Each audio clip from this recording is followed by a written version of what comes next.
រឿងកូនជ្រូក3ក្បាលនិងចចកកំណាយកាលពីព្រេងនាយមានកូនជ្រូក3ក្បាលជាបងប្អូននឹងគ្នាជ្រូកបងទី1អាវក្រហមខ្ជិលចរអូចូលចិត្តលេងជ្រូកបងទី2អាវខៀវចូលចិត្តលេងមិនសូវខ្វល់ខ្វាយជ្រូកបងទី3អាវបៃតង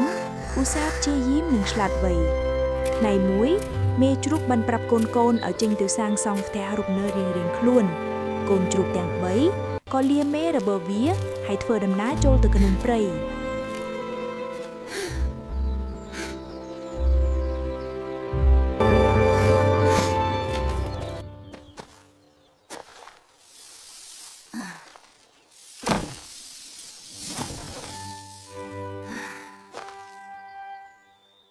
ដោយសារខ្ជិលវាបានសង់ផ្ទះដោយចំបើងព្រោះវាស្រួលរកនិងឆាប់ហើយវាក៏ចូលទៅដេកយ៉ាងស្រួលជ្រូកទី2ឧស្សាហ៍ជាងបងទី1បន្តិចវាបានសង់ផ្ទះដោយមែកឈើមើលទៅរឹងមាំល្មមតែមិនខ្លាំងពេកទេ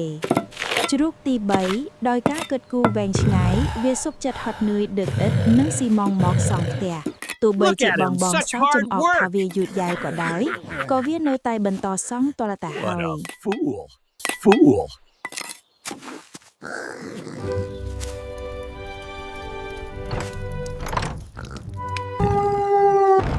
ស្រាប់តែមានចចកកំណាយមួយក្បាលមកដល់វាទៅផ្ទះចម្អឹងហើយស្រែកថាបើកទ្វារឲ្យយើងចូលបើមិនចឹងទេយើងនឹងផ្លុំផ្ទះអញឲ្យរលាយជ្រូកទី1មិនបើកចចកក៏ផ្លុំផ្ទះចម្បើងក៏រលាយអស់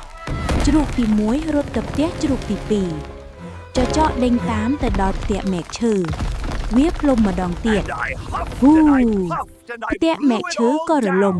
ជ្រូកទាំងពីររត់យ៉ាងលឿនទៅផ្ទះជ្រូកទី3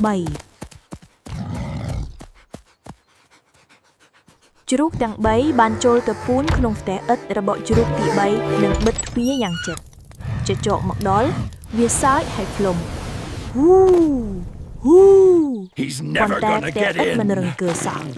វាខំផ្លុំទាល់តែអស់ខ្យល់មុខឡើងក្រហមក៏ផ្ទះនៅតែមិនរលំចចកខឹងខ្លាំងណាស់វាសម្រេចចិត្តឡើងទៅលើដំបូលដើម្បីចោលតាមបំពង់ផ្សែងជ្រូកទី3ដ៏ឆ្លាតវៃដឹងថាចចកនឹងចុះតាមបំពង់ផ្សែងវាប្រញាប់ដាំទឹកមួយឆ្នាំងធំឲ្យពុំនៅខាងក្រោមបំពង់ផ្សែងពេលចចកលោតចុះមកក៏ធ្លាក់ចូលក្នុងឆ្នាំងទឹកក្តៅប្រងចចកស្រែកអូយក្តៅណាស់ហើយស្ទុះរត់ចេញទៅបាត់មិនហ៊ានត្រឡប់មកវិញទៀតឡើយកូនជ្រូកទាំង3ក៏រស់នៅជុំគ្នាប្រកបដោយសុភមង្គលក្នុងផ្ទះឥដ្ឋនោះបងទាំងពីរក៏សន្យាថានឹងឈប់ខ្ជិលហើយរៀនតាមគំរូរបស់ប្អូនទី3 Goodbye and don't let the door hit you on the way out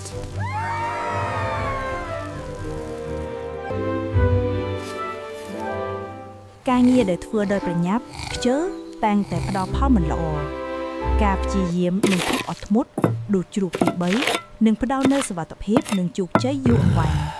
ភាពសាមគ្គីគ្នានិងការប្រើប្រាជ្ញាអាចយកឈ្នះសត្រូវដែលខ្លាំងជាង